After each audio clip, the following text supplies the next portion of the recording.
All right, in this lesson, we are going to learn how to factor certain binomials. Remember, a binomial was a polynomial that had two terms.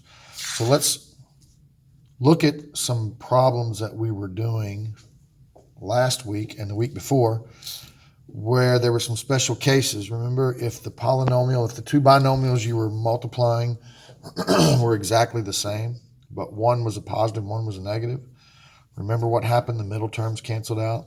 So if I FOIL this, first times first is x squared. The outsides would give me negative 4x. The insides would give me positive 4x.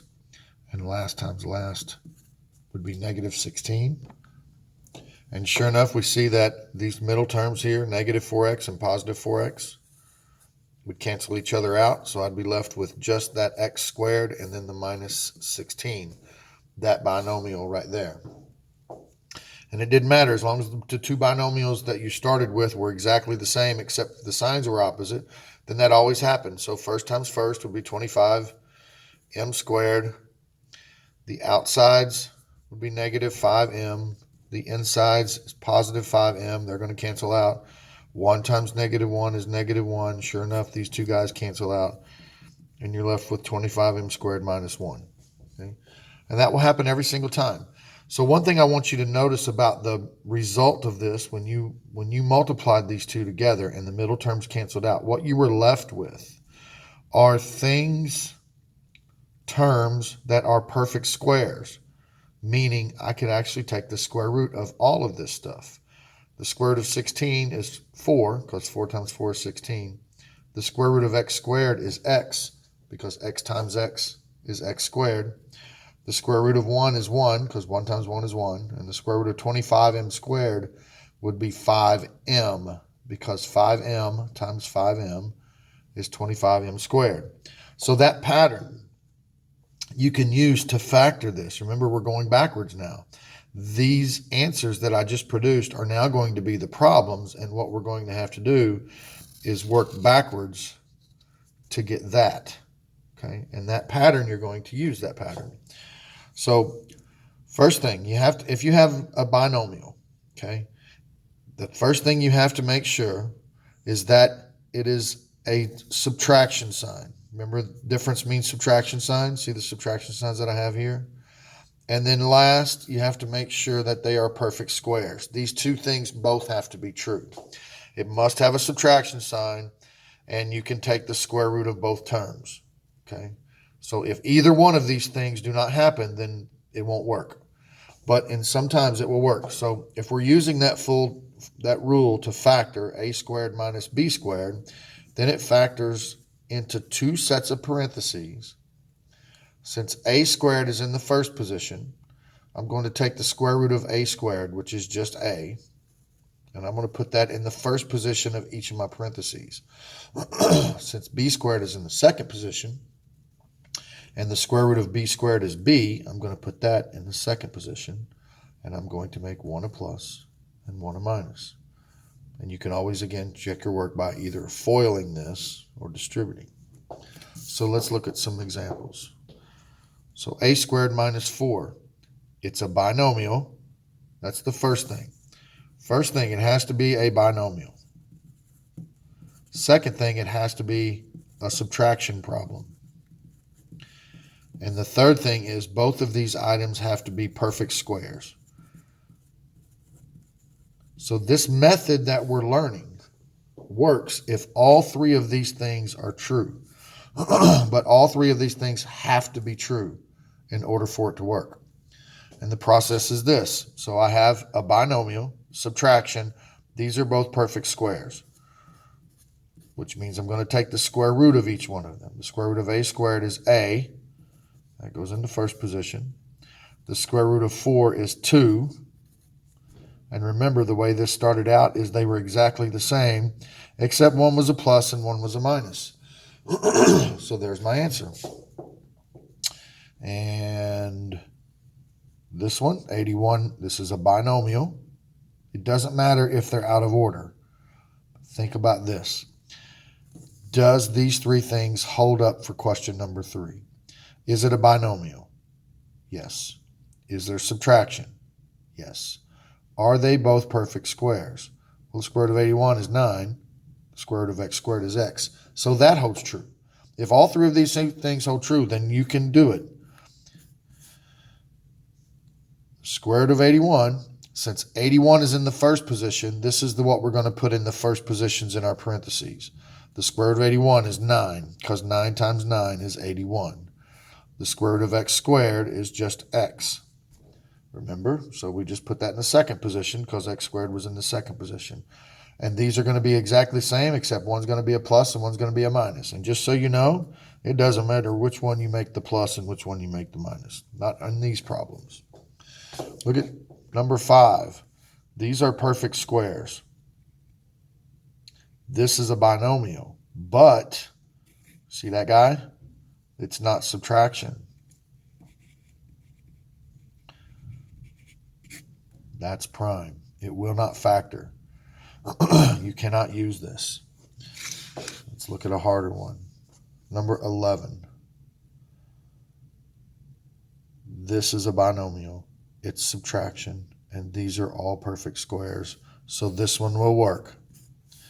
The square root of 4h squared is not 2, it's 2h. And because that's in the first position in the problem, I'm going to put that in the first position in the parentheses.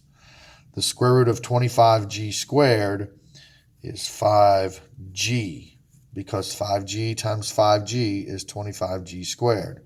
So remember, they're going to be exactly the same, except one's going to be a plus and one's going to be a minus. And let's take a look at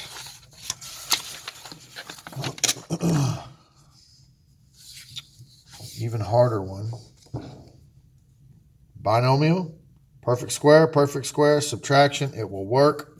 The square root of x squared y squared is xy, because xy times xy is x squared y squared. The square root of 1 is 1. 1 times 1 is 1. Make one a plus, one a minus.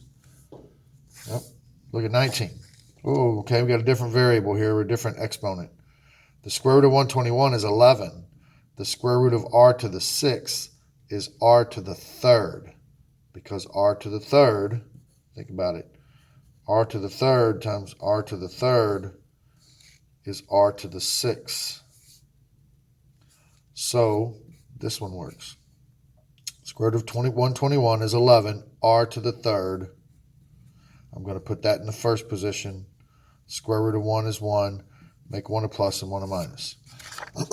These are the easiest ones to factor as you're doing the lesson. But you have to put them to memory, but because they're so easy to factor, we forget.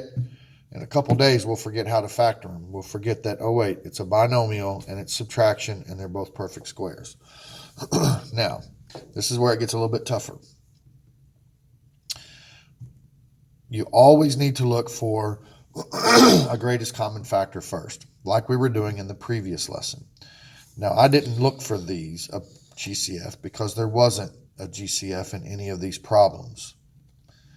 But if I look at problem number 21, this is a binomial and it's subtraction, but they're not perfect squares.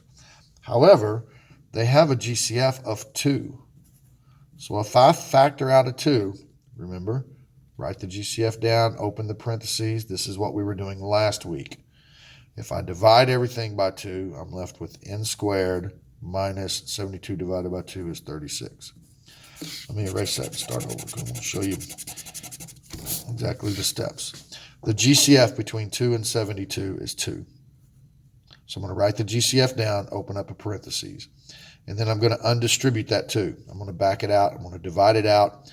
This will leave me with n squared minus 36, which is what we were doing last week. Now, if you look at what you have in the parentheses, just the parentheses, I'm going to ignore this 2 out here for just a second. This is a binomial, it's subtraction, and they are perfect squares. So this, what I have here in the parentheses, will actually factor like we've been doing. So the square root of n squared is n. The square root of 36 is 6. We make one a plus and one a minus. And now the only thing I have to do, I have to remember is this 2 that's out here in front, I got to remember to just bring him along. So remember, we're not changing the value of what we started with. We're changing the way that it's written. Let's look at one more. 24a squared minus 54b squared. So the biggest number that divides into both of those is 6. That has an a squared, that has a b squared, so they don't have any variables in common. So I'm going to divide out a 6. And that's going to leave me with 4a squared, 24 divided by 6, minus 54 divided by 6 is 9b squared.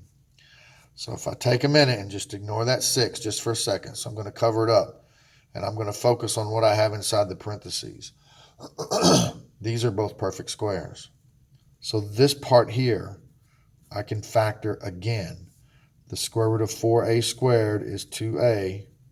The square root of 9b squared is 3b, because 3b times 3b is 9b squared. Make one a plus and one a minus.